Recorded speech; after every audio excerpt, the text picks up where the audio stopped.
Hello everybody. Today we are going to be taking the time to change the brakes and rotors out, or the pads and rotors out on this 2009 Volvo S60. I have good rotors on it right now. The pads have been on there for about 4 years. They are the Max Brakes Slotted Cross-Drilled Rotors that I do have a video series for putting on the brakes and for an update every year. They've been absolutely magnificent, but my daughter is going to be using this car more and more, so I'm just going back from the slotted and cross-drilled to a standard OE style rotor. Pads need replacing. Probably could get another year out of them pretty easily, but I'm just going to go ahead and replace them right now. I was thinking of waiting, but honestly, Max Brakes had a deal where if you buy the Geomet Coated rotors, which help prevent corrosion, which is important when you're living in an area like I do that has road salt, you get the free clock. It's a rotor with caliper on the side. It's a really cool looking clock, so couldn't pass it up. So here we are today. We're going to be replacing the rotors and pads on this and draining out a little bit of the old brake fluid and trying to clear some of that out of the system while we've got it. So let's get started. First thing we want to do, I've got the hood open so I can get to the brake fluid reservoir once I need that. I'm going to start on the front end, so I'm going to get one side up in the air and start getting the tire off and getting everything ready.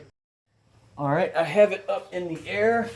I have a jack and a second jack to act as a jack stand, as I never like to rely on one device.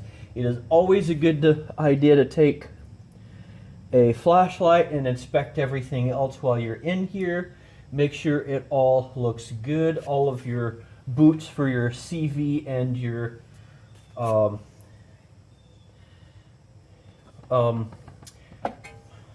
inner tie rod look good. There's no tears or anything on those, and that all looks good. Make sure there's no wiggling. Everything feels nice and solid. And I already know that on the front end of this car because I've looked at it just recently anyways. So, first thing we're going to want to do is on the back side here. Let's see if I can get you guys around to take a look.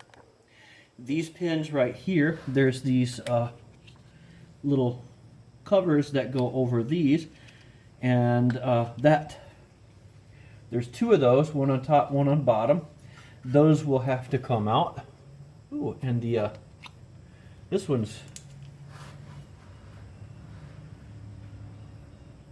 this one was missing, so I put in something in there to cover it anyways, and it works well. So I've got to get those out, and that will let my caliper slide off. And then I've got to get my caliper retaining bracket off, and then my caliper can come off. So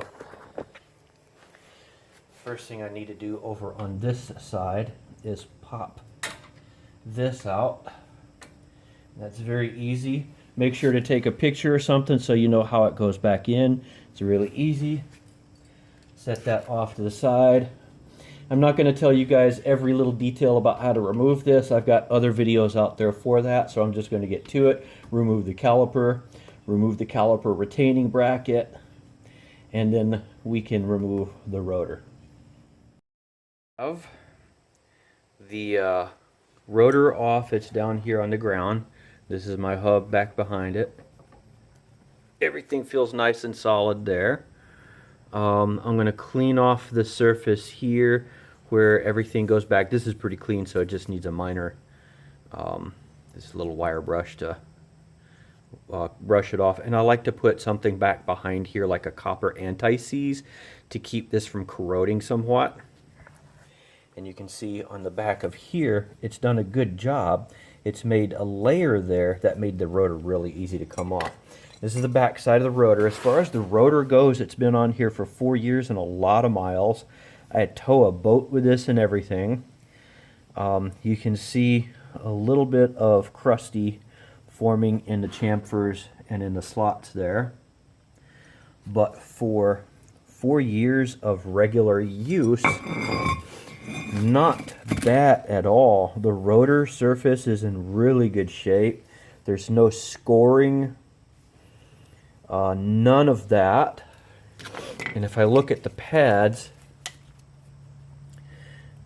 still had a lot of meat on them. Let me get them oriented the same way here.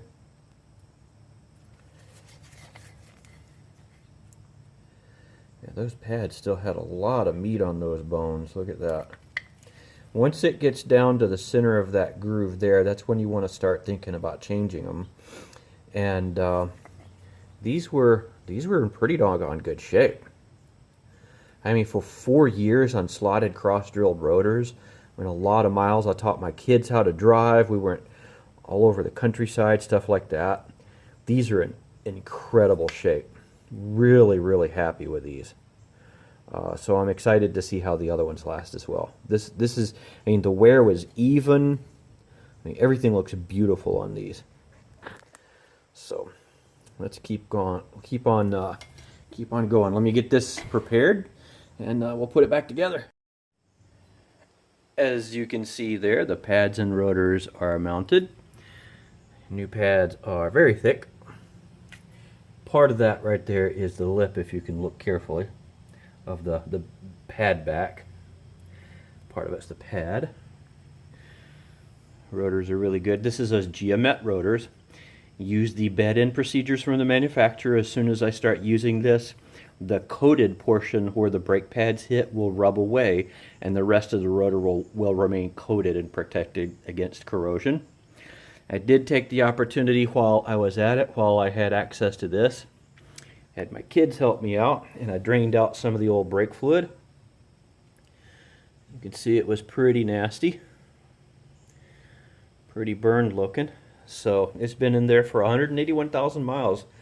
I don't think it's ever been touched. So I'm going to do the same on the other side, and then we'll move on to the rears.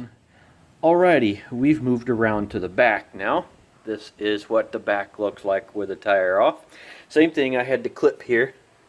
Just have to pop the clip off. These look like they are in excellent shape too. And very similar situation, I've got the things back here, the little boots that have the covers on them, I've got to remove. Take those pins out of there, clean those up and lubricate those good. And then I've got my, I think it is still 15 millimeter or 14 millimeter, something like that, for my caliper retainer. And then my one little 10 millimeter bolt that holds this on. And all that comes off, and then put it back on in reverse. I think I'm going to do the same thing I did on the front and drain out a little bit of that liquid while I've got this off, and get a little bit of fresh brake fluid back here. Alright, we've got the back rotor off. And if I take a look at this one is in even better condition. These backs don't get as much wear as the front, and they are in beautiful shape. The pads, plenty left on the pads. There's the outer, there's the inner. See, really nice. One thing you do want to be aware of when you get the rotor off, you may have to like pound from this side on the edge there a little bit to get it to clear off of these.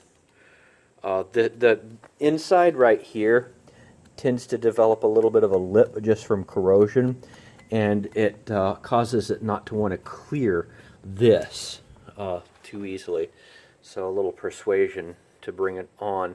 I think the new ones are going to go in just fine. If not, we're going to have to figure out how to adjust this to make it fit better. Let's find out. And the replacement slid right on, so there was no trouble at all. I lost track of which one of these this goes into though, so I have to figure that out. Your emergency brake, unless you leave it on and try to drive with it, those pads aren't going to experience a whole lot of wear, so generally you're not going to have too many troubles with that. So let's get this thing back together. Okay, we have worked up quite a sweat. Got some remnant stuff. I had gloves on, but I took them off at the end because I cut myself. I can't do anything without cutting myself, so if you guys are like that, I feel for you. You know, sometimes buttering bread I'm gonna get a cut. Anyway, we have brand new Geomet brakes on our 2009 Volvo S60. Can't wait to go try it out. When you get new brakes, check to see if there's a bed-in procedure for your brake pads and rotors. I am going to go look up on the Max Brakes website to see what this one is. I think it is something like 4 passes from like 45 mile per hour down to 5 or 25 or something like that very quickly without letting the brakes cool, and then 4 or 5 passes from 25 down to 5, giving ample time in between for the brakes to cool or something like that. Every pad and rotor has its own specific braking procedures. So if the instructions aren't in the box, go look on the website and see what it is. I'm gonna go get cleaned up, go do this, but in the meantime, let's take a look at the brakes that came off this car. Now remember, these were the slotted and cross drilled rotors I put on just a little over 4 years ago on this car. I've put a lot of miles on this thing. I've probably put 50 to 60,000 miles on these brakes. Towing a boat, towing a trailer, teaching kids how to drive, all kinds of stuff. So it's been through the ringer. These rotors and pads still look beautiful after all this time. I tell you what, let's go show you, because I would have never ever believed 4 years ago if you would tell me that I could run slotted cross-drilled rotors and have the rotors and pads still look this good after 4 years. I would have told you you were a complete idiot. I would have also been completely wrong. So let's go take a look. All right, hopefully it's not going to be too windy. This is exactly how they came off the car. This is the front driver, passenger, rear driver, rear passenger. And you can see these are the inside edges, and the rears are just absolutely beautiful. The chamfers are still clean, the slots are still clean, but that's expected. Your rears don't get the majority of the braking. They only get maybe 30% of your braking, and rears only come in under heavy braking. The fronts took the majority of it, and to be honest, the inside edges of the rotor took more brunt for nastiness than the outside, because stuff can get trapped on the inside between the dust shield and the rotor a lot easier. There is a little bit of scoring here. You can look across it and see that waviness there. It's not much though. I mean, honestly, when it came time to put new pads, I could have probably just took new pads and put them on and continued to run them. It wouldn't have hurt. I could have gotten these, taken these in to have them cleaned up, probably taken about a 10,000ths off of these on this side, and just a quick facing on the other side, and I would have been just fine. Take a look at that side, and you can see, you see the discoloration, but if you run your fingernail across it, you can almost not feel a thing, so it looks worse than it is there.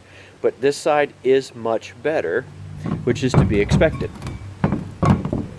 The pads themselves, like I was showing you earlier, if you look at all of the pads, that's the other front ones right there. Look beautiful. And the outer pad, you'll notice, does have a little bit more wear on this side, and the inner pad on this side, so a little bit of uneven braking going on there, but not much. Those look beautiful. Those look beautiful. I mean, I could not be happier with the way these things look and the way they have done me for the last 4 years. I would definitely recommend if somebody asks me about it.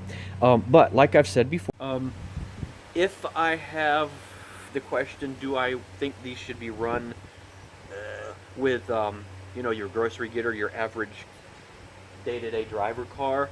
No, I haven't seen a use in having slotted cross-drilled rotors. I mean, they look cool, but they haven't offered me any advantage at all in ability to stop or perform their day-to-day duties. So that's why I'm going back to the OE flat, and I can't wait to see what the difference is on those. I think I'm going to like having that better grip, that quicker grip. These I think would have been great track day type rotors. If you've got a car that you want to run spiritedly, if you lived in a mountainous area, like you live in the Blue Ridge Mountains or something like that, we just went to Gettysburg, and from here, as we approached Gettysburg, we went through the beautiful mountainous terrain there and loved it. That's where these slotted cross-drilled rotors could have come in handy, because they do offer a little bit more cooling effect than do your standard OE rotors. Definitely would have been handy out in that area, and you can see the pad wear is really nice on them, so I think you could easily get away with having these for several years. So that concludes the video today, and we will talk to you guys later.